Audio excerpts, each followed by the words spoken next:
Delhi coaching സെന്ററിലെ വിദ്യാർത്ഥികളുടെ മരണത്തിൽ കുറ്റക്കാർക്കെതിരെ കർശന നടപടി സ്വീകരിക്കണമെന്ന് കേരളത്തിൽ നിന്നുള്ള എംപിമാർ. നിയമം ലംഘിക്കുന്ന സ്ഥാപനങ്ങൾ അടച്ചുപൂട്ടണമെന്ന് ശശി തരൂർ എംപി പറഞ്ഞു. പാർലമെന്റ് നിർത്തിവെച്ച് വിഷയം ചർച്ച ചെയ്യണമെന്ന് ഹൈബി ഈഡൻ ആവശ്യപ്പെട്ടു.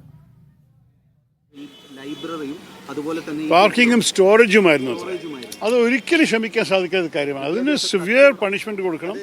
അങ്ങനെ എടുത്തവർക്ക് ഒരു സംശയവുമില്ല, ഒരു ഫൈനും പണിഷ്മെന്റ് ഉണ്ടാവും. കോച്ചിങ് സെന്ററുകളും അങ്ങനെയാണ് പ്രവർത്തിക്കുന്നത്. അങ്ങനെയാണെങ്കിൽ അവരെല്ലാവരെയും അവരെല്ലാവരോടും ബേസ്മെന്റ് അടയ്ക്കാനും അതിന് ആവശ്യമുള്ള നടപടികൾ എടുത്തിട്ട് ഫൈൻ ചെയ്യണമെങ്കിൽ ഫൈൻ ചെയ്യണം. പക്ഷെ ഇവര് ജോലി ചെയ്യേണ്ട ഉത്തരവാദിത്തമുള്ളവരാരാണ്? അത് സംസ്ഥാന സർക്കാരിൻ്റെ ആൾക്കാരോ പോലീസാണോ ആരാണെന്ന് ഞാനിപ്പോൾ ഇരുന്ന് പറയുന്നില്ല.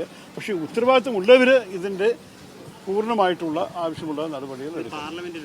അല്ല, ഞങ്ങൾ ആവശ്യപ്പെടുന്നത് 12 മണിക്ക് ഗുരുതരമായ ഒരു വീഴ്ച പാർലമെൻറ്റ് നടക്കുന്ന സമയത്ത് രാജ്യ തലസ്ഥാനത്ത് ഉണ്ടായിട്ടുള്ള ഒരു വലിയ സുരക്ഷാ വീഴ്ച പാർലമെൻറ്റ് ചർച്ച ചെയ്യണം എന്ന് തന്നെയാണ് ഞങ്ങളുടെ ആവശ്യം.